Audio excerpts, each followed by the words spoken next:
Bienvenue dans cette nouvelle leçon. Aujourd'hui, nous allons apprendre des expressions qu'on peut utiliser pour donner nos goûts, nos préférences. Comme première expression, c'est I like. I like, qui veut dire j'aime. Vous pouvez utiliser ça en complétant du nom de ce que vous aimez. Dans ce cas, vous aurez juste à faire I like et vous complétez avec le nom en question. Souvent, que je veux dire j'aime le café. J'aime le café. Le café en anglais, ça fait coffee. Donc, j'aime le café revient à I like coffee. I like coffee. Vous aurez sûrement constaté qu'il n'y a pas d'article. Avec cette expression, vous n'utilisez pas d'article, vous complétez seulement avec le nom.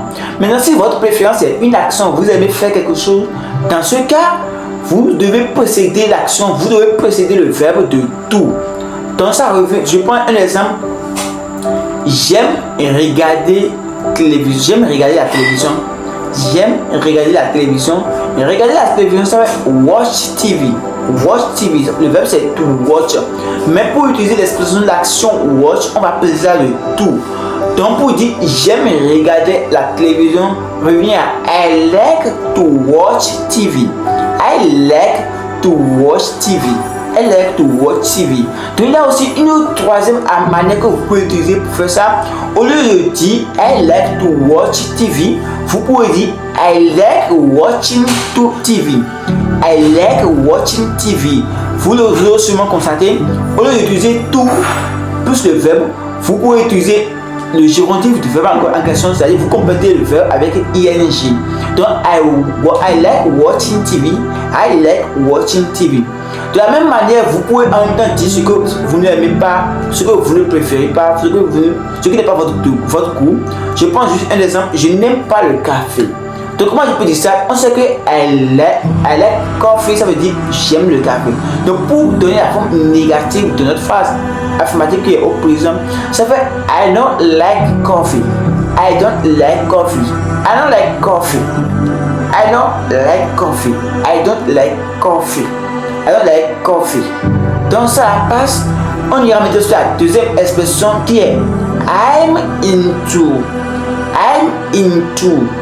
Ça veut dire toujours j'aime, j'apprécie telle chose, j'adore telle chose. Donc I'm into coffee. J'aime le café.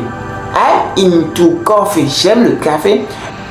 Donc la forme négative de ça aussi pour dire que je n'aime pas, il suffit juste de dire I'm not into coffee. I'm not. Je n'aime pas, j'aime pas.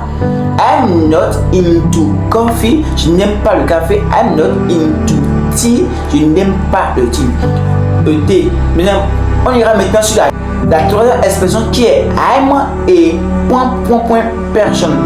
Je suis fan de telle chose, j'aime telle chose. Je prends juste un exemple. Je suis un fan du café, j'aime le café. Vous pouvez dire I'm a coffee person. I'm a coffee person. I'm a coffee person. J'aime le thé. Comment vous pouvez dire ça? I'm a tea person. I'm a tea person. Comment dire maintenant votre préféré? J'adore, c'est mon préféré. Ce truc c'est mon préféré. On va utiliser l'expression my go-to. My go-to. Souvent quand on pose la question, est-ce que tu aimes cette série? Do you like this movie? Vous pouvez lui répondre en disant oui, c'est ma préférée. Si c'est une série, c'est ma préférée. Si c'est quelque chose qui est masculin, vous pouvez dire oui, c'est mon préféré. Eux tous reviennent à la même chose. It is my go-to. Donc prenons juste l'exemple. Do you like this movie? Aimes-tu cette série? Je lui réponds en disant yes, it is my go-to. Oui, c'est ma préférée. Yes, it's my go-to. Donc c'est tout ce qu'on va apprendre aujourd'hui. Si vous avez aimé cette vidéo, alors likez la vidéo, mettez la vidéo en favori et abonnez-vous pour ne pas rater la notion de demain. Ça sera vraiment du lourd. Ciao.